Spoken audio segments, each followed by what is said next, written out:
What's good, sports fans? Are you ready to elevate your live entertainment experience? Well, let me introduce you to SeatGeek, an amazing platform that connects you to your favorite events while saving you money. With SeatGeek, you can easily find tickets for sports games, concerts, and so much more, all in one place. The interface is user-friendly, making it simple to browse and compare prices. And one of the best features is the interactive seating chart. You can see exactly where you'll be sitting and how much you'll be spending, ensuring you get the best value for your money. But here's the best part. Check this out. By using my promo code, ChalkItUpSports, you can enjoy a one-time $20 discount on your first SeatGeek order. That's right, $20 off your first SeatGeek order.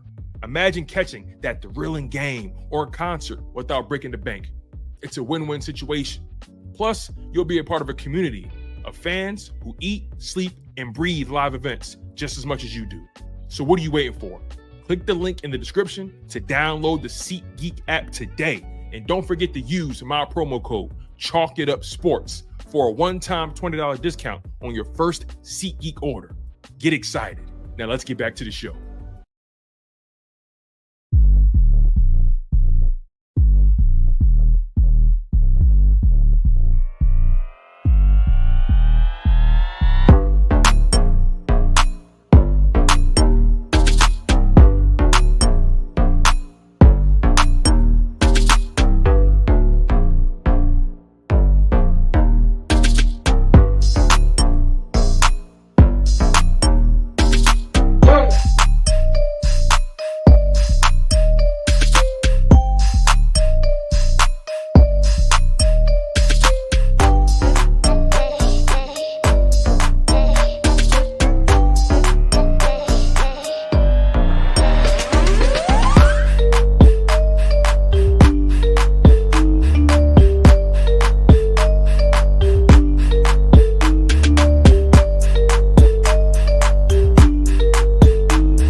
Hey, we back at it. Hey, what's good?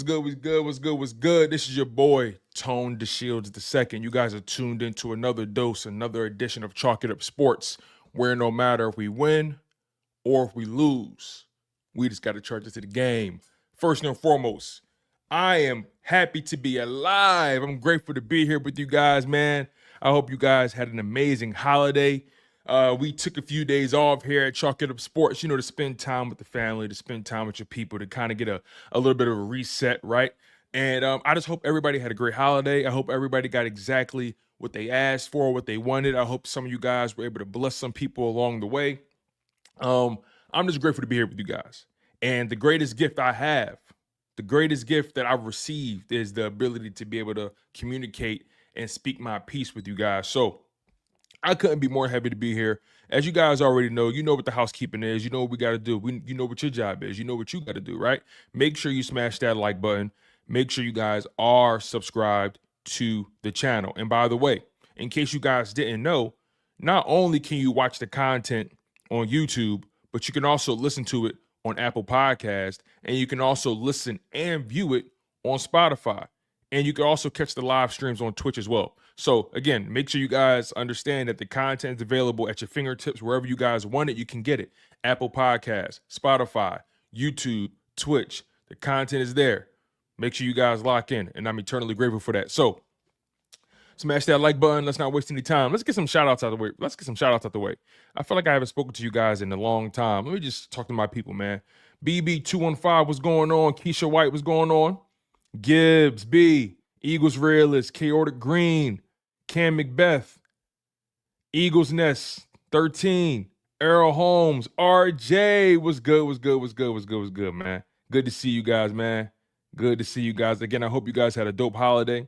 In the meantime, while we get our affairs in order, tell me some of the stuff y'all did for the holidays, man.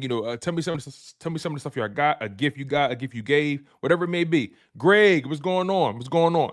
Matter of fact, also tell me where you chiming in from. Where y'all at, man? Where y'all chiming in from?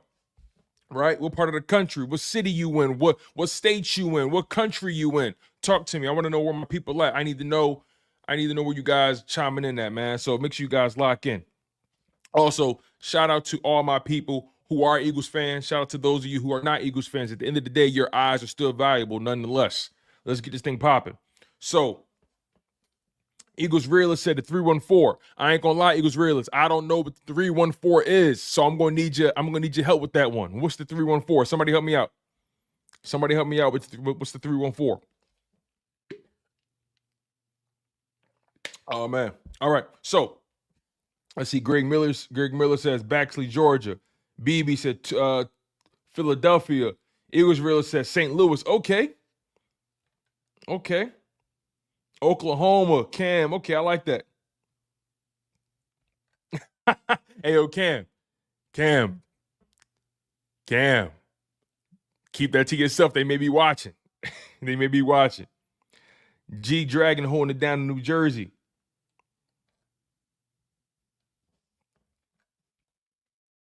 Let's go. Amen said I got a new 60-inch screen TV. Okay, I like that. Greensboro, North Carolina, Mississippi. I like it. Miami, Chester, PA. I dig. Houston. I like it. Norfolk, Virginia. Shout out to Michael Vick. Also, yeah, shout out to Michael Vick, right, for becoming the head coach of Norfolk State. And also shout out to Deshaun Jackson for becoming, or on his way to becoming, the head coach at Delaware State University, right? Two HBCU institutions, HBCU universities. Super proud of those guys. I think that's so dope. I love the trend that's happening right now. I love seeing that it's two former Philadelphia Eagles, right? With Deshaun Jackson and Michael Vick, taking their talents, taking their football acumen to the college ranks, in particular the HBCU ranks, man. Shout out to those guys, man. I don't think people really understand the gravity of what they're doing.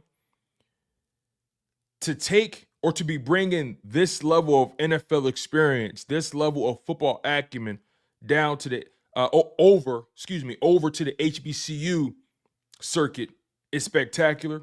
Shout out to Deion Sanders who's done it.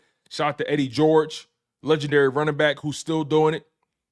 And we got Michael Vick in Norfolk State, the hometown for him. And D-Jack still showing love to the East Coast, the better coast. You feel what I'm saying? But I just think that's so dope, man. I think it's super dope that you see guys like Deshaun Jackson, black men who've achieved all their goals in life, right? So we know they made all the money in the world, and they want to give back to their people. They want to give back to the HBCU circuit. And by the way, Deshaun Jackson didn't go to a HBCU. Michael Vick didn't go to a HBCU, but they understand the power they have as leaders in their communities, and they have an opportunity to continue to pour into that, right? It's going to bring more eyes to the HBCU circuit. It's going to bring more eyes to those games, right? And I got family that play over at HBCU. I got a cousin that's the quarterback, the starting quarterback at Dell State. So shout out to him, man. I think that's so dope.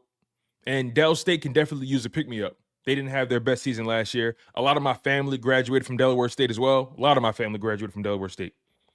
Uncles and aunts and cousins. I could have with the Delaware State, but I just opted not to because I wanted to kind of carve out my own path. But nonetheless, though, shout out to Deshaun Jackson. Shout out to Michael Vick. What they're doing is needed. It's necessary. It goes a long way in the community. I just love it. I love it, man. All right, so let's see what we got here. Let's get some of the puff pieces out of the way, right? Y'all heard about that random Zach Ertz, Nick Sirianni exchange, right? And then, listen, I'm not going to spend too much time on it because, and I really didn't want to talk about it at all, but we'll talk about it. We're here. Apparently, prior to the video coming out, there was some rumor that Zach Ertz and Nick Sirianni had some kind of exchange after the game, right? So then the footage comes out, and you see it, and it's like, what are we talking about? There's nothing here. There's nothing here. It's two guys having a conversation. It's nothing here. And this is what happens when you're an easy target. And I'm talking about Nick Sirianni. This is what happens when you're an easy target, right? And the sad thing about it is because you're an easy target, because you have a history, when people see a headline, they tend to believe it. They don't even got to see the video. They don't even got to read the article. They believe it. They believe the worst about you when you have a history or when people already don't like you. This goes back to the CJ stuff on the field. This goes back to the Jalen Carter stuff on the field. You know, the unsportsmanlike conducts and the unnecessary roughness, right? When they already view you a certain way, they're going to always assume the worst about you. That's the unfortunate part about it. Because even when I heard about the story, right, before I saw the video, before I even read anything, when it came across my feed, when it came across my notifications, I said, oh my God, what did Nick Sirianni do? And then you see it and you read about it, nothing happened. Nothing happened. So it's weird. It's really weird. It's really weird. And then Ertz says it was blown out of proportion. There was nothing there. Nick Sirianni said, look, I spoke to him, you know, I apologize to him. Like it wasn't nothing there. It wasn't nothing there. Like I said, people want to assume the worst about you when they already got an opinion about you. It's just that simple. And at the end of the day, we never gonna know what was said or what wasn't said. All we have are optics. And all we have are two grown-ass men having an exchange of words. That's it. That's it. Nothing else. We don't even know what they said. And people already assuming the worst about you. This is what I'm talking about, right? You know, and it goes both ways. And it goes both ways. When you know they already have an opinion about you, you gotta tread lightly. You gotta tread lightly, and you gotta walk on eggshells a little bit, right? You got to be a little bit more mindful of the interactions you have when people already have an opinion about you. So that's the part of accountability that Nick Sirianni, also CJ, and Jalen Carter have to take as well. And they don't have anything to do with this situation, but I'm using them as an example.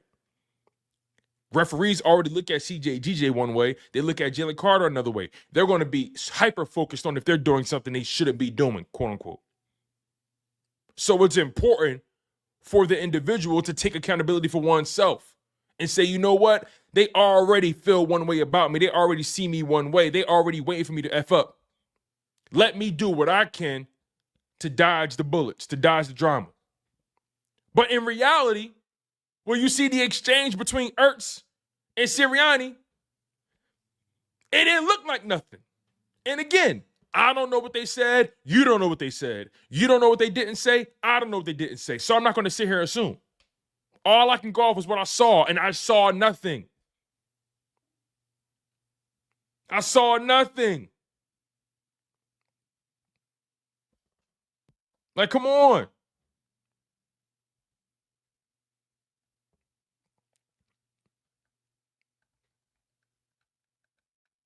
Like this is what, like, you know what? And also, this is what happens when you're great, too, by the way, right?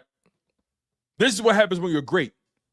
When you're great and you defy the odds and they can't really explain your success, they want to find nuanced ways to pour the carpet from under you. They want to try to poke holes in your armor, right? This is what happens when people can't explain your success and they already don't like you. So now they want to find every angle they can. Every angle they can. This is what happens. This is what happens. You see a lot of y'all used to these buddy shits. A lot of y'all used to everybody kissing everybody's ass. My head coach don't kiss ass. Now I don't know what he said to Ertz, but my bottom line is everybody's so used to buddy, hey, team, good sportsmanship. Nah. Bring back the beef. Bring back the hate. Bring back the shit talk. I'm tired of this soft-ass culture we in. A lot of y'all motherfuckers are soft. Let's keep it real. Let's keep it real. Like, come on. Let's keep it real. And Ertz is still a legend in this city. Still a legend in this city. Super Bowl champion. Zach Ertz, still a legend in this city. But my head coach, Nick Sirianni, I'm riding with my guy. I'm riding with my guy. Every time y'all see the slightest little thing on camera, y'all act funny. Oh my God, what did Nick Sirianni say? What did he do? Nick Sirianni is such a distraction. Nothing happened. Nothing happened. I'm tired of this buddy ball shit. I'm tired of this. I'm tired of it. Same thing with the NBA. I'm tired of these jersey exchanges. That shit whack to me. Sorry. I'm tired of motherfuckers exchanging jerseys after they get their ass whooped. I see that too much in the NFL. See it too much. So again, I'm not going to read too much into it. I'm not going to read too much into it. It's a nothing burger, in my opinion. Nick Sirianni is low-hanging fruit. He's an easy target. No matter what you say about him, people going to believe it. You can say Nick Sirianni cursed out the kids on Christmas. They're going to believe it. You could say Nick Sirianni crashed a holiday party. They're going to believe it. They're going to believe it.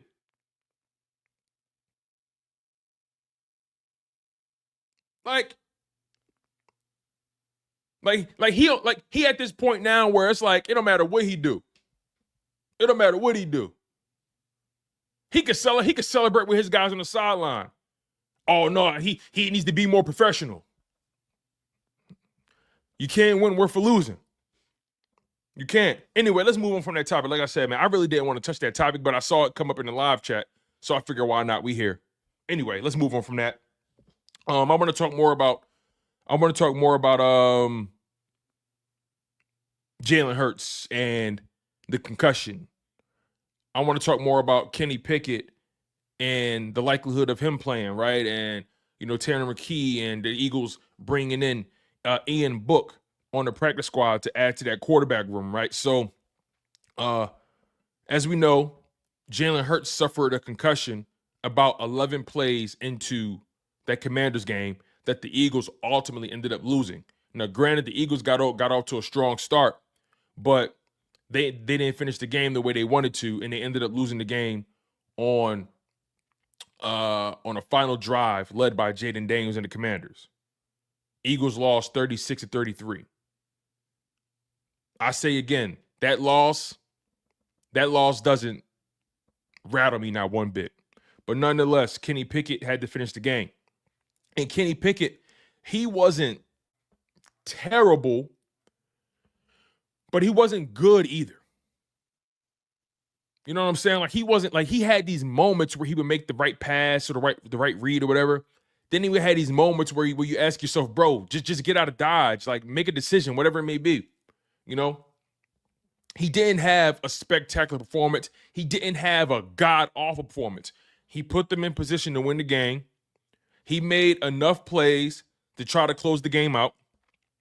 And ultimately, lack of execution led to the Eagles' loss. Eagles' defense not being able to get a stop on the final drive led to a loss, right? But Kenny Pickett looks like he's set up to be the starting quarterback against the Dallas Cowboys this week, week 17 to be specific. And it's going to be a home game for the Philadelphia Eagles, so that's a feather in the cap. That helps. It's a home game, right? You ain't got to waste too much time traveling. You can spend all your time prepping for the game. On top of that, Kenny Pickett was nursing his own injury, a rib injury to be specific. So he claims he's good to go, and it's just going to be something he has to deal with. But we'll see at the end of the day. We'll see if he even can finish the game. We'll see. But Jalen Hurts still in concussion protocol.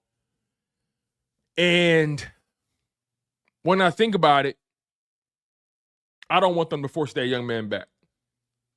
Sure, you want Jalen Hurts playing, but I want him to be fully clear-minded once the playoffs start. I want him to be locked in. I don't want any setbacks or any sort of mishaps. If Jalen Hurts requires another week of rest or recovery to get through the concussion protocol, let it be what it's going to be. Let's not cut our nose despite our face. If Jalen Hurts needs to take the time off, give him the time off. Simple as that. Now, the question becomes, if Kenny Pickett can find a way to lead the Eagles to the win against the Cowboys, which I think he will, what does that mean for Week 18? Do you play Jalen Hurts to try to get him going? Or do you sit him for the next 2 weeks? Do you sit him for the remainder of the season? And then you bring him back in the playoffs. It's going to be interesting to see how they play this. Because if you win this game, which I think you will, you lock up the division and you secure the number 2 seed. It's secured.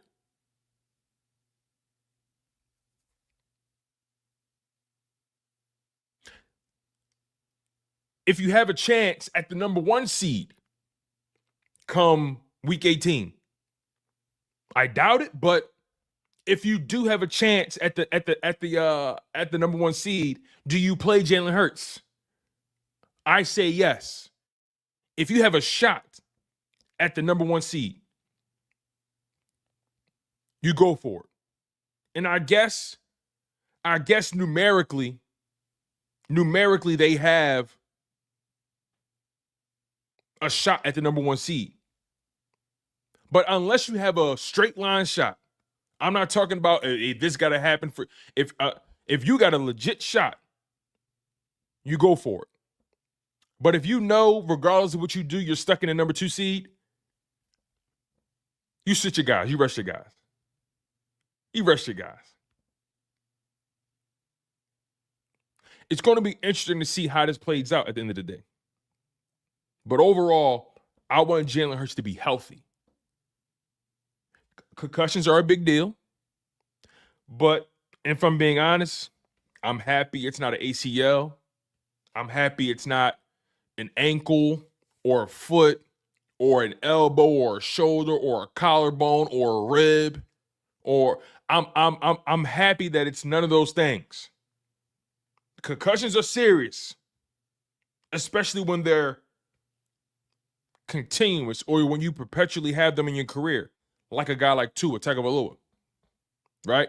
His concussions are legitimately serious. They're a legit problem. But Jalen Hurts, it's not like he gets concussions all the time. So, like I said, take it for how you want to take it. I'm just glad it's not an ACL. I'm glad it's not a shoulder or a collar. I'm glad it's none of those things. That's just my humble opinion. Make sure you guys smash that like button. Make sure you guys are subscribed to Chalk It Up Sports, where no matter if we win or if we lose, we just got to charge it to the game. So again, Kenny Pickett, he's going to be likely stepping in as the starter, and he's nursing his own rib injury. And it looks like Tanner McKee will be the Week 17 backup.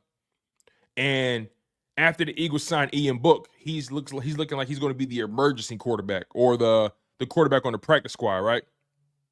So that begs the question, will Kenny Pickett's contributions be enough for the Eagles to secure the division and the 2nd seed heading into the playoffs? I think it will be enough, especially when you factor in that Cowboys defense has been lackluster throughout the season. They can't stop the run. They don't have Trevon Diggs for the remainder of the season. They also don't have CeeDee Lamb for the remainder of the season. I think Trevon Diggs is getting some kind of knee surgery, if I'm not mistaken, and CeeDee Lamb is nursing a shoulder injury, and the Cowboys have been eliminated from the playoffs. So therefore, they're making the executive decision. They're playing the long game, as they should. Why throw our guy out there? Why throw our multi-million-dollar, our $30 million wide receiver out there who's dealing with a shoulder injury, and we're playing for nothing? We're playing for nothing. So I completely understand the Cowboys sentiment, right? No Trevon Diggs, no CeeDee Lamb. The Eagles should have enough to win this game. Now, granted, their running back, Rico Dowdle, has started to come along. I like him. He's talented, right? Cooper Rush, he's played well enough. He's played well enough for them to savor, or how do you say, salvage whatever was left of their season. let me make sure I got this right here. I believe the Cowboys, they've won 4 of their last 5.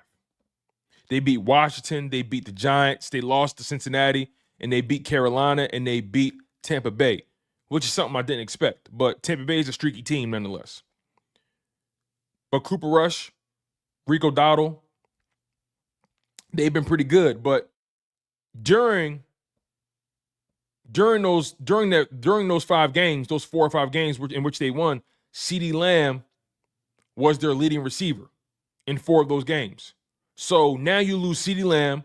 You're dependent on guys like you're dependent on guys like Turpin, who's really a special teamer. He has a lot of speed, right? You're depending on Ferguson. You're depending on Tolbert. You know what I mean? You're depending on a lot of guys to really play above board. And your offensive line is inconsistent. So when you factor in that the Eagles still have A.J. Brown, Devontae Smith, who's going to come back with a vengeance. You got Saquon Barkley. You got a pretty solid tight end in Grant Calcaterra. You got that elite, and I'll say elite of the elite, offensive line. Lane Johnson, Landon Dickerson, Cam Jurgens, Mekhi Becton, Jordan Mailata, who's been the best offensive lineman in football all season long. When you got an offense that's that loaded, I'm pretty sure Kellen Moore can devise a game plan that can get Kenny Pickett through this game. I'm pretty sure. What we need to keep in mind is that during that Washington game, it's not as easy as it looks to just plug another guy in and run that offense that you game plan for. This is what I try to say, that Jalen Hurts' value is way higher than the masses want to make it. They want to nitpick his game. They want to say Jalen Hurts can't do this, he can't do that. I don't give a fuck what y'all say he can do, right? This is his offense, and he's valuable to this offense. And this offense functions at a high level with his skill set. So Jalen Hurts' value was illuminated in that Commanders loss. And you saw what it looks like when a pocket guy is back there trying to run the offense. It doesn't look the same.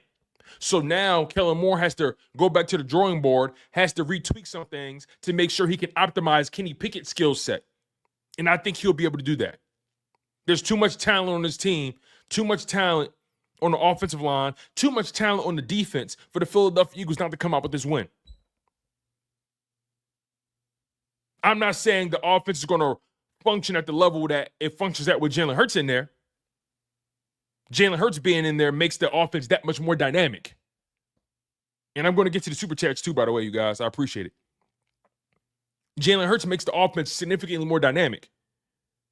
But when when you're able to insulate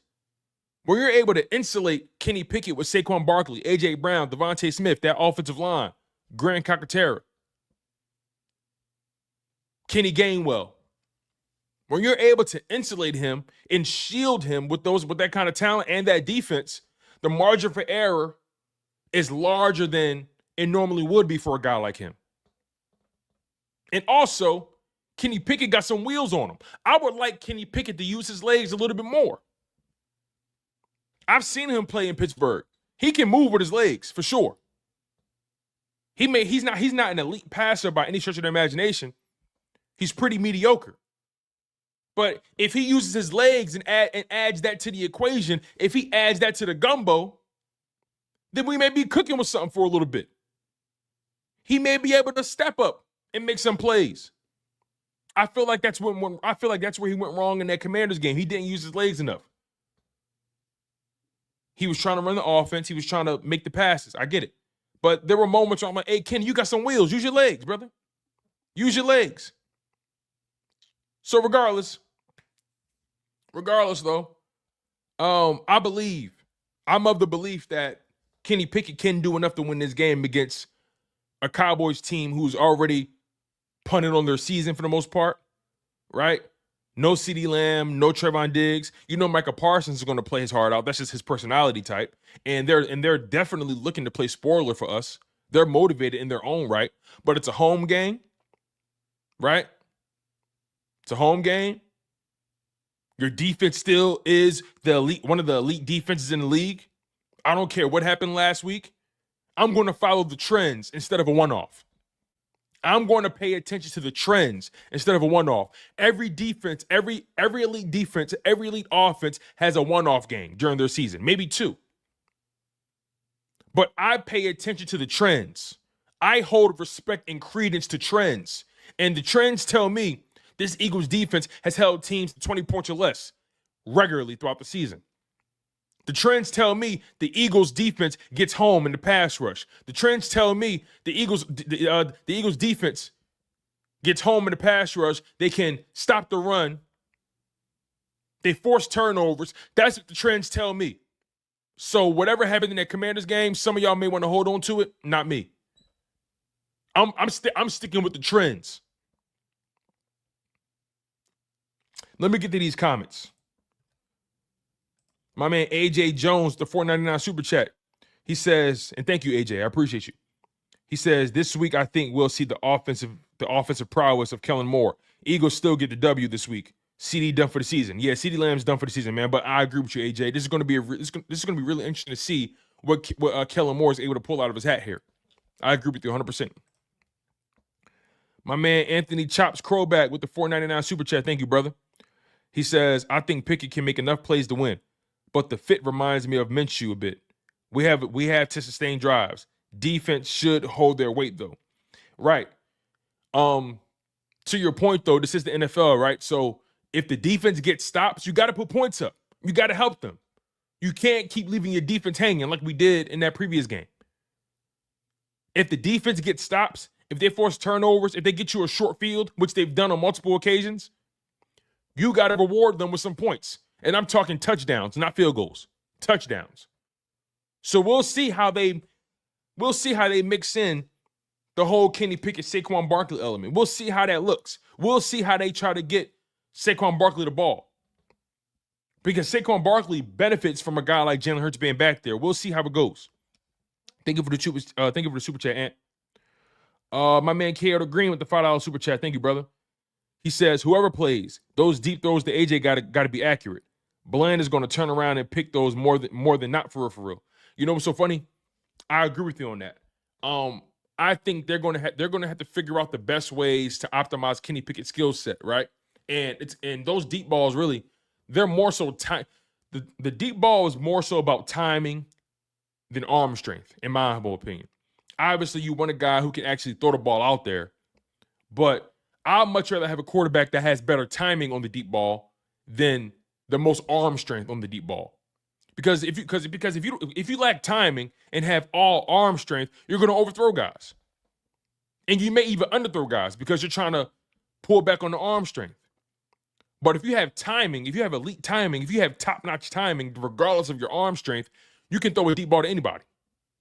So, chaotic, you're right. We're going to have to see how the Eagles open up the offense, if they're going to push the ball down the field, if they're going to try to be more methodical. Knowing Kellen Moore, knowing this Eagles team, they're going to take their shots. They're going to take their shots, but they may not take as many as they will with Jalen Hurts.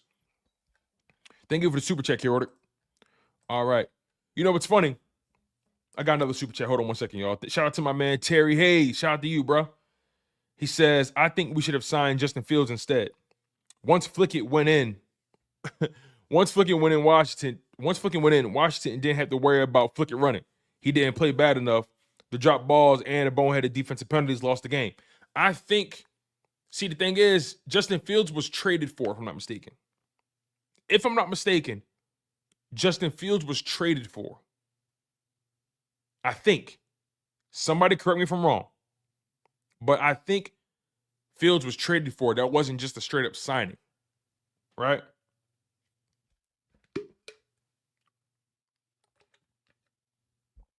Anyway. Thank you for the super chat, Terry. I really do appreciate it. Where was I?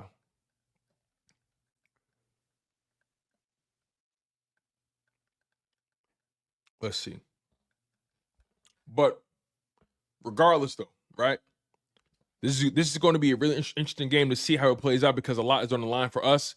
You can win the division. You can secure the number 2 seed, right? That's your baseline. So it's going to be interesting to see how that goes.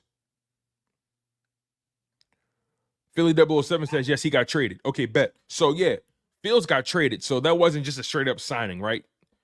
But granted, if the Eagles traded for Kenny Pickett, you probably say to yourself, well, why didn't you trade for a guy like Justin Fields? I can't remember what the Steelers gave up for him, but I would argue that the Bears wanted more for Fields than the Steelers wanted for Pickett.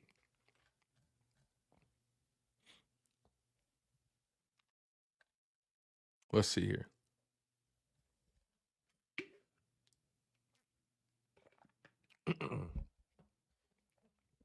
So yeah, look, the bottom line is we got who we got. Listen, we in week 17. Let's not play the woulda, coulda, shoulda game. We in week 17. Let's stay in the present. Let's stay in the present. Let's stay in the present. Getting too caught up on the woulda, shoulda. That's how you get got. We need to pour into Kenny Pickett. Now, I will say this, though. Me personally, I would feel more comfortable with Tanner McKee back there. Me personally.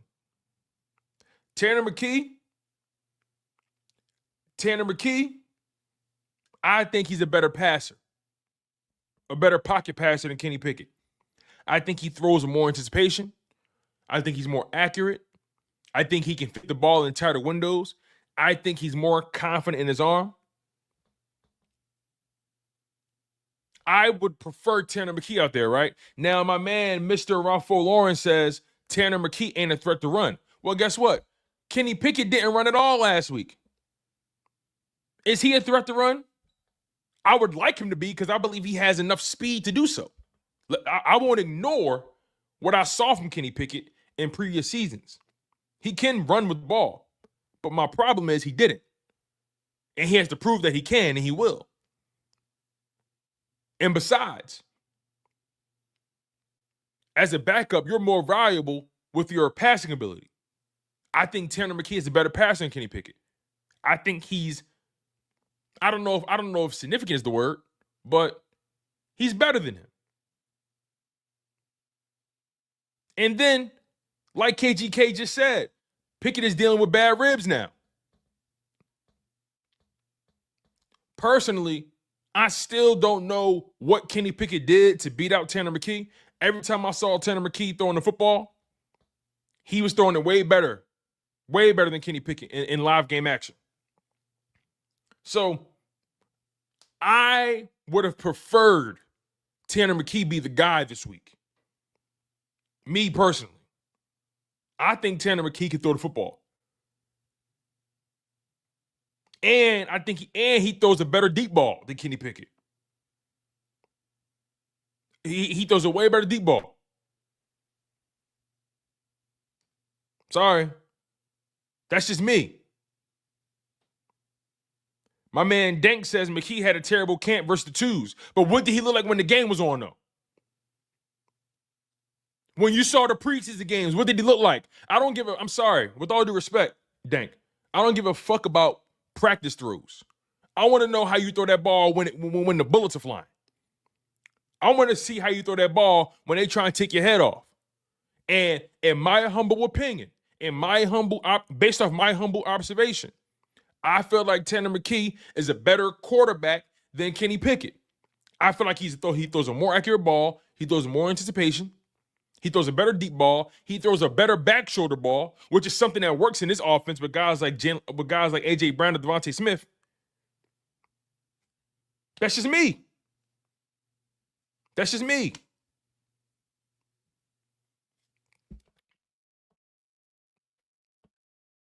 Let's see.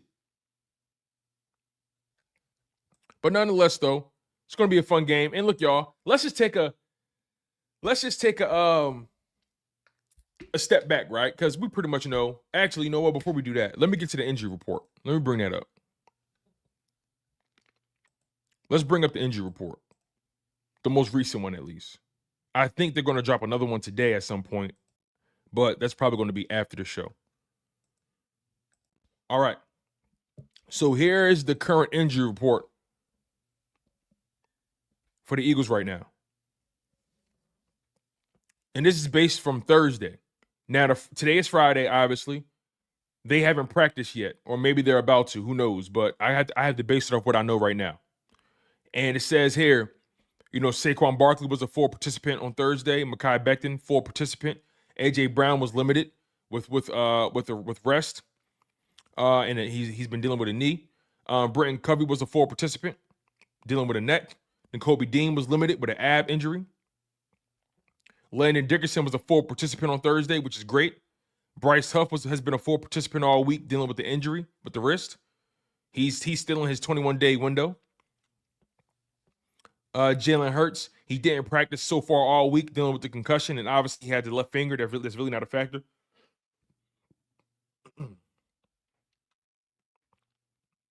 Lane Johnson, full participant. Kenny Pickett with the ribs, he was a full participant yesterday. Will Shipley did not practice. He's been dealing with a concussion. Darius Slade was a full participant yesterday. And Josh Sweat was limited with an ankle, and they've been resting him. As far as the Cowboys go, it's a long list. Okay, so let me just talk about the guys that matter. Okay. Defensive back, Kemon Hall, did not practice. Eric Kendricks, their linebacker, limited. CeeDee Lamb is done for the season. Outside linebacker, Nick Vigil, did not practice. Jalen Tolbert, limited. Nickel corner, Jordan Lewis was a full practice participant with an elbow. Mozzie Smith, full practice participant. Malik Hooker did not practice for personal reasons, not injury related, so he should be good. Donovan Wilson did not practice. So yeah, man. Cowboys are going to be without Trevon Diggs and CeeDee Lamb. And the Eagles are going to be without their starting quarterback, Jalen Hurts.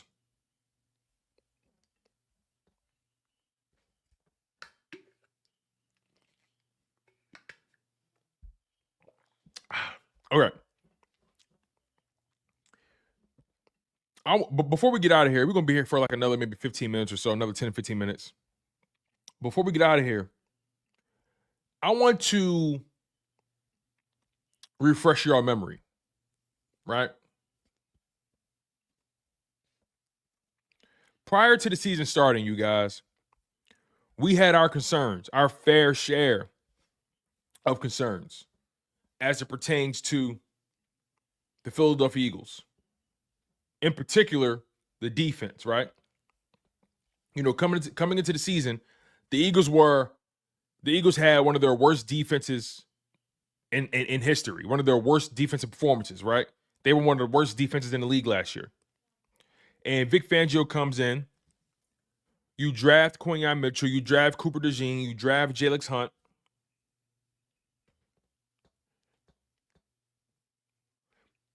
You bring back CJ, right? You bring in Zach Bond. Nakobe Dean is your starter. Well, you brought in Devin White, but that didn't work out, right? Nakobe Dean is slated to be a starter. Reed Blankenship is slated to be your starter. You lose Fletcher Cox, right? You lose Hassan Reddick. And we all asked ourselves, how good can this defense be? How good can this defense be? I'm talking strictly about the defense right now. We'll talk about offense. But we had reasonable reason to be concerned about this defense. Reasonable reason. We didn't know how good they were going to be. And we said to ourselves, if you can just be a top 14, a top 12 defense, that'd be good enough for us. Remember, we said all that. I know I said it. We said if you could just be top half of the league, we can live with that. And this defense completely, they brought in Bryce Huff as well. Brought in Isaiah Rodgers, who was on the exemption list, whatever. But again, I'm trying to get y'all to understand where I'm coming from. Stop thinking so negatively about everything. Just be patient with where I'm going with this. Just be patient. Be patient with where I'm taking this. Some of you guys are down on certain players. Fine, whatever. But roll with me for a second.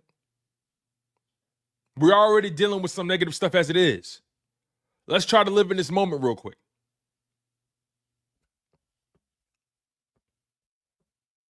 Our expectations for this defense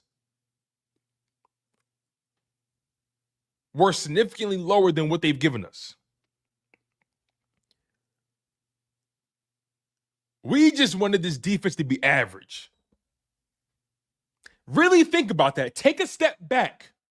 Before you start nitpicking little things about this team, take a step back for a second. We was just praying for average. Think about that for a second.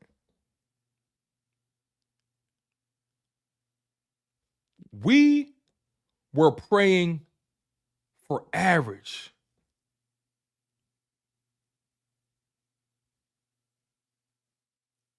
And we got elite. And we got elite. We got number 1. We was hoping for 12 or 13. We're the number 1 defense in football, I think still, if I'm not mistaken. I think. We all of us said, let's just be top half of the league. We good. We'll live. We'll live with that. We're going to be an offensive football team. We'll live with that. Kyle, who would have thought the strength of this team will be the defense? Let's get into some of the people who's been performing at a high level, right? Let's get into that a little bit.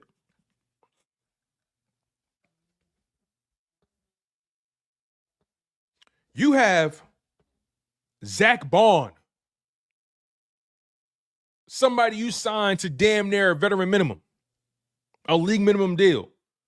He has 144 total tackles, 92 solo, 11 tackles for loss, 3.5 sacks, 3 pass deflections, an interception, 5 forced fumbles, and a fumble recovery. Zach Bond has been arguably the most effective linebacker in football in the 2024 season. And there's a chance he may not get the credit or get the accolades he deserves because he doesn't have the name. And I'm sorry. Fuck the name. What does the on-field play tell you? Zach Bond has been an elite linebacker this season. Now, we can debate whether or not he can sustain it over the course of his career. We can debate that. But I'm not here to do that. I'm here to talk about the now. Zach Bond has been phenomenal. A godsend. And I'm going to take credit for a little something. Zach Bond obviously did the work. He did all the preparation, right? But I'm sorry. I got to say this. I was one of the first people to say Zach Bond is going to be a good player for the Eagles. And a handful of y'all laughed at me. A handful of y'all said, Tone, you full of shit. Tone, you tripping. He's a special teamer at best. He's a special teamer at best, some of y'all said. He'll be lucky to make the team, some of y'all said. Y'all joked at me. Y'all joked in my face and said, Tone, you tripping. I said, I'm telling you, Zach Bond, he's going to be a good player for the Eagles. I got a feeling about him. Now, obviously, like I said, this defense as a whole has superseded all of our expectations. But Zach Bond, he even exceeded my praise. He even exceeded my expectations.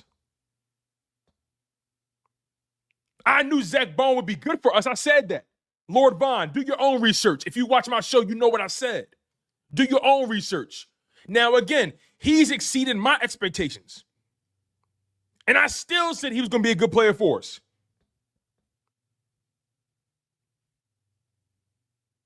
What are we talking about? What are we talking about? See, listen, y'all can play dumb all y'all want. Y'all can say, I knew what I knew, and I said what I said. I said that brother is versatile. He could play the edge. He could drop back in coverage. He can defend and run. He gets sacks. He gets INTs. They can move him around. He's gonna move around a lot for them. If you saw my content over the summer when we signed him, if you was see here and you guys, right? Here's another thing too we gotta be mindful of. You know, you got people who only watch football content during the football season, and you got people who are football psychos who watch everything throughout the year. I'm talking to my football psychos. I'm not talking to the fair weathers. I'm not talking to anybody who only watches football during the football season or who only keeps up with their team during the season. I'm talking to people who keep up with their team all year round. Those of y'all who was locked in on the content all year round, watching me during the summertime when we was getting it in, oh yeah, y'all know how I saw Zach Bond.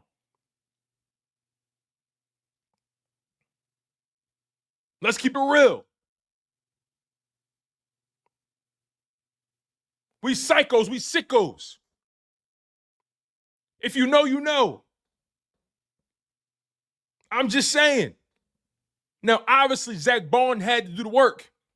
And he even exceeded my praise. He exceeded my expectations. He exceeded mine. And I was actually on board with the signing.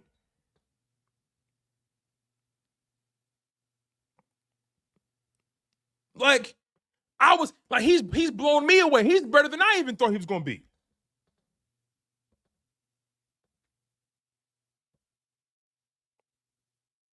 Arthur McQueen says, I can tell you for certainty, no one thought he would be this good, not even himself. Well, that's your opinion as far as himself. I would like to think he has a high view of himself and what he's capable of. When you do the work and when you're prepared, you trust and you play free. See, there is a difference. See, when you go out there nervous, you're nervous because you didn't prepare. You don't trust your work. You don't trust your technique. You don't trust your fundamentals. I'm willing to bet this brother knew he had it in him. He just needed a shot. But he was buried on a roster in New Orleans because they had good linebacker play there. So he was buried. This brother went to Wisconsin. One of the best universities when it comes to pumping out linebackers and edge rushers. I'm sure he thought in his mind, if I get the opportunity, I know what I can do. I know what I can do. So I'm not going to sit here and doubt what he thought of himself. But what I can do is talk about what everybody else was talking about, what I saw, what I read. And I could also reference what I thought when we signed him. I did the research. I locked in on Saints publications and said, hey, I need to learn more about this guy. I read everything I could find about this guy. Last season, he started like the final 5 or 4 games. He gave you sacks, interceptions, tackles for loss, forced fumbles. Everything that he gave them in those final 4 or 5 games where he started, he's given it to us tenfold. So I felt like if he can build on that, seeing a guy being that versatile, attacking the game in different ways like that, if he can translate that to the Eagles, he's out of here. And again, I say this humbly, he exceeded even my high expectations for him. But let's move on. Let's move on, right? Because another player who's been playing out of their mind this season, Nakobe Dean. Nakobe Dean has played out of his mind this year. 128 total tackles, 80 solo, 3 sacks, 9 tackles for loss, 4 pass deflections, an interception, a forced fumble, 2 fumble recoveries. Nakobe Dean has exceeded my expectations. Now, I'm going to take accountability for everything I said. I was nervous about Nakobe Dean throughout the entire offseason. I was nervous about that young man. When they brought in Devin White and they signed Oren Burks and all that kind of stuff, I'm saying, listen, Nakobe, they're making it tough for you. They showing you that, hey, you got to earn this. And we saw him in the preseason game, and we were like, okay, we see it. We see it a little bit. But I'm going to be honest with y'all. I was nervous about Nakobe Dean. And here's why I was nervous. And I hope a lot of you guys who were locked in all year round hold me down when I say this. Never in my life have I ever called Nakobe Dean a bad player. Never. But I also never said he was a good player. I never called him a bad player. Never called him a good player. Never said he was a lost cause. Never said that he was going to be out of here. I was very down the middle, very indifferent about Nakobe Dean. You want to know why? Because his rookie year, he didn't play.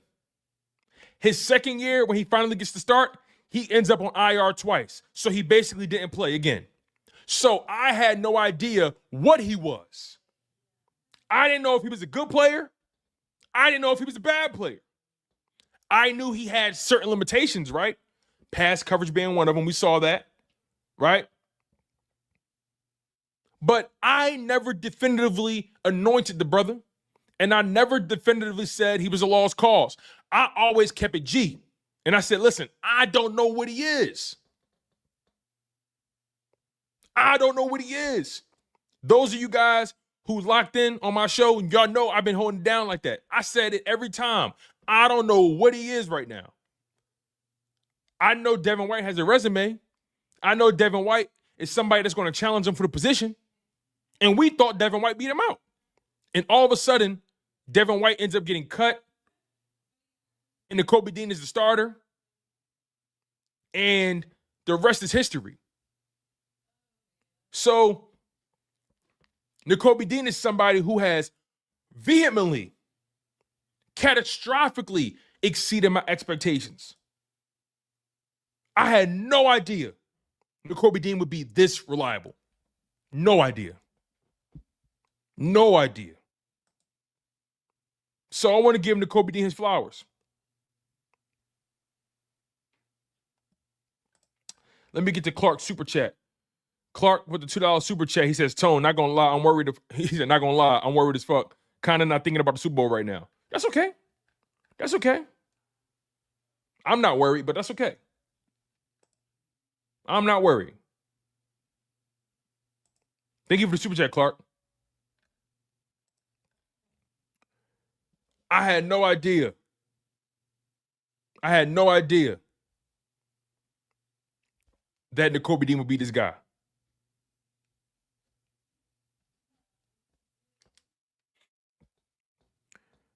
Let's move on, right, to another player who has taken it up a notch. How about Nolan Smith?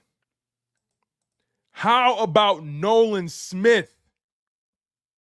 You guys, Nolan Smith on the season has 36 total tackles, 24 solo, 8 sacks, 9 tackles for loss, 2 pass deflections. Nolan Smith, no, wait, I'm sorry. I take that back. Nolan Smith has 40 total tackles, 20 solo, 6.5 sacks, 7 tackles for loss, 2 pass deflections, 2 fumble recoveries. Nolan Smith has been chef's kiss. He's another player that I was nervous about. Because a lot of people were saying, well, Tone, he's getting the sacks in the preseason. He got sacks, though. I said, I feel you. I see he has the sacks. But I felt like he should have been dominating some of those second and third string guys more. That's my opinion at the time. That was my opinion at the time. I'm on record saying that. I was nervous about Nolan. I never questioned his effort, never questioned the motor, never questioned the speed, but I did question whether or not if he's taking his pass rush moves to another level. And I was concerned that he wasn't really beating these second and third string tackles like a drum in the preseason. Granted, he did leave the preseason with, 2 sacks, 3 sacks, something like that? So I say all that to say Nolan Smith has been shot out of a fucking cannon.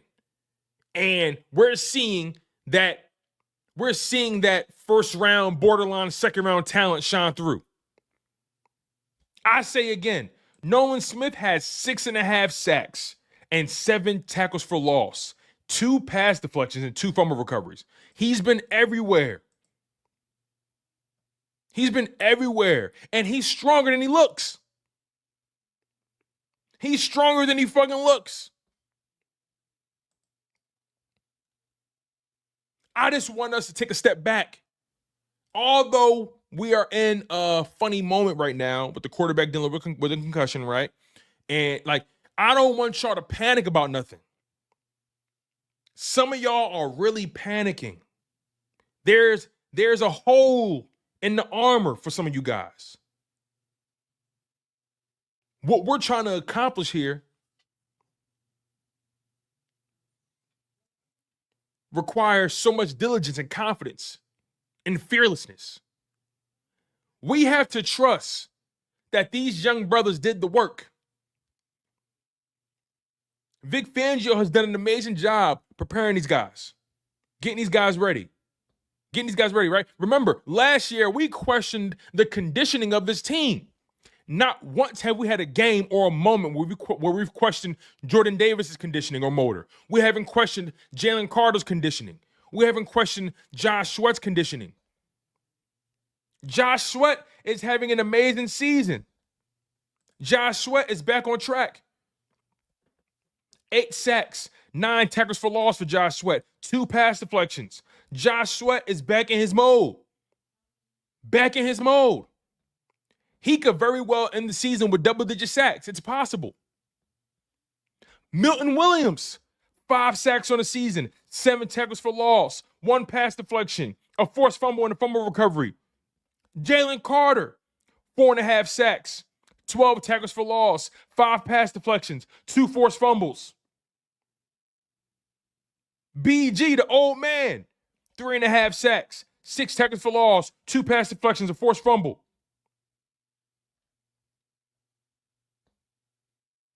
Like, you guys, you got Quinyon Mitchell, who's proven to be one of the best corners in the league, one of the best up-and-coming, one of the best young corners in the league. Cooper DeJean, who's proven to be one of the best defensive backs in the league. CJ GJ, who's having a great run right now. Reed Blankenship has played well. We need to trust the preparation these guys have put in. I'm not going to let one game where you lose your starting quarterback throw me off my square. Think about what this defense has done. What they've proven to you. They were able to shut down Lamar Jackson. They were able to shut down Joe Burrow in the second half. They were able to shut down Cooper Kupp and Matthew Stafford. Derrick Henry. That Pittsburgh Steelers team that was red hot when we faced them. Think about what this defense has done. And you're worried? Nah. I'm locked in. And I'm excited about what's to come. I want all the smoke. I fear nobody. I trust the work this team has put in. This team has exceeded all of our expectations.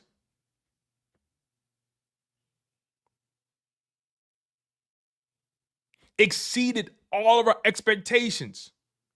You brought in McKee Becton at right guard. Somehow, somewhere, you turned a first-round talent tackle into a elite right guard. Cam Jurgens stepped in, has had a really strong season, being the starter. He had his little hiccups here and there, especially early in the season. He's been solid ever since. Saquon Barkley has been phenomenal. Jalen Hurts has been clean. He's been efficient. He's been effective. A.J. Brown, yes, Devontae Smith is not having the season that he normally would have, but Devontae Smith has been reliable. He's battled injury throughout the season. And, when you have a guy like Saquon Barkley, the running game has kind of taken precedent right at that point. So listen, it happens sometimes. It is what it is. But if you end up winning it all, what difference do it make? We have everything we need. We had everything we need. everything we need. Why are we tripping? Why are we tripping? Let me get to these super chats and we're going to get out of here. Y'all, I appreciate y'all for locking in. And make sure y'all smash that like button. Make sure you guys are subscribed to Chalk It Up Sports, where no matter if we win or we lose, we just got to charge it to the game. Hope you guys had an amazing holiday. All right, let's see here. All right, James Jones with the $4.99 super chat. My resident Commanders fan. He said, "Sup, Tone? Happy holidays, bro." Shout out to you, man. Shout out to you. Shout out to you, bro. Happy holidays. AJ Jones back again. He says, all these people in the chat, hit the like button. Yes, sir. Make sure you guys smash that like button. Shout out to AJ, man. I appreciate you for the super chat, and I appreciate you for reminding people to hit that like button. Thank you. And Private McClunky with the $9.99. He says, Tone, I seen the Eagles are front runners for Myles Garrett in the offseason. So do we go for him or try to bring back everyone we can? Because if we get Myles, I doubt we can bring back anyone. That's a good point. Myles Garrett is looking for a big payday. He's looking for a huge payday, right? So if you bring in Myles Garrett, let's be honest, Myles Garrett is so good. He can win in any. Myles Garrett can win in any defense. He can win in any team. Like, he's that good. If you got a chance to get Myles Garrett, you go for it. In my opinion, you go for it. He's that good. He's that good. I'm sorry. If you got a chance to get Myles Garrett, you go for that. Because here's the thing, I don't think Milton Williams comes back. He's gonna be able to earn too much money on the open market, and I think that's why the Philadelphia Eagles have been preparing for this moment, because they knew how talented Milton Williams was. They knew he would get his opportunity eventually, and he's running with it, and that's why they drafted Moro Ojomo, who's been a really good player for the Eagles, right, when given the opportunity. I think Moro Ojomo is going to step into that Milton Williams role next season, because Milton Williams is going to demand too much in the offseason, in free agency. That's just what I think is going to happen. And Josh Sweat, he's going to earn some money for himself as well. And the thing is, if you're going to be willing to pay Josh Sweat, you got to ask yourself, can I get better though? If you're already going to pay Josh Sweat, you ask yourself, well, if I'm already going to spend the money, I might as well go big or go home. So we'll see. We'll see how it goes, but I'm on board for taking a shot at Myles Garrett. I'm on board for that. Myles Garrett can defend the run. He can rush the passer. Myles Garrett is a game wrecker. A defensive line with Myles Garrett and Jalen Carter and Nolan Smith. Whoo! Talk to me nice. So I'm on board with going after a guy like Myles Garrett, if that's even a real story. Nonetheless, y'all, thank y'all so much for locking in on the content. Thank you guys for being a spectacular guest. It means a lot to me. I hope you guys really had an amazing holiday, man. Listen, it's the gift. It's the season of giving. It's the season of being thankful. It's the season of putting things in perspective, right? Some people lost family members right before the holiday season, right? Some people lost family members. Some people didn't make it to Thanksgiving. Some people didn't make it to Christmas. Some of you guys probably in this live stream right now probably lost somebody you love right before the holidays. And that's never easy to deal with. That's never easy to balance. My cousin Stevie, shout out to you, cuz. He lost his father-in-law right before Christmas. His wife, Jennifer, shout out to my family, Stephen DeShields and Jennifer DeShields, their family, the kids. My cousin-in-law, Jennifer, lost her father before the holidays. He lived a long life. Unfortunately, I never had the opportunity to meet the gentleman. But I know how much he meant to her. I know how much he meant to that family and to my cousin. So again, the holidays, yeah, we can get wrapped up in the sports talk. It's all fun, right? But the whole theme of this show is about perspective. And it's important. It's important to have perspective. Nonetheless, I hope you guys have and continue to have a special holiday. Some of you guys are probably still off drinking your eggnog, you know what I mean? Eating your fruitcake, making your hot chocolate or whatever. Don't let those Christmas decorations stay up too long, though. Don't let them stay up too long. I know some people that keep them up in January. Just saying. But I appreciate you guys. I love you guys. Hope you guys had an amazing holiday. And Jonathan Hart, I am not from Jersey, brother. I am Philly to the day I die. 23rd and Diamond, baby. 23rd and Dolphin. Raymond Rosen Projects, big dog. I'm Philly to the death of me. No disrespect to Jersey. No disrespect to Jersey. But I'm Philly through and through, Jonathan. Philly. That's all I know. That's all I ever breathe. That's all I'll ever breathe. Shout out to y'all, man. Nonetheless, y'all take care. It's always a blessing kicking it with you guys. I'm your humble host, Tone DeShields II. And you guys have been locked in on Chalk It Up Sports, where no matter if we win or if we lose, we just got to charge it to the game. Happy holidays, you guys.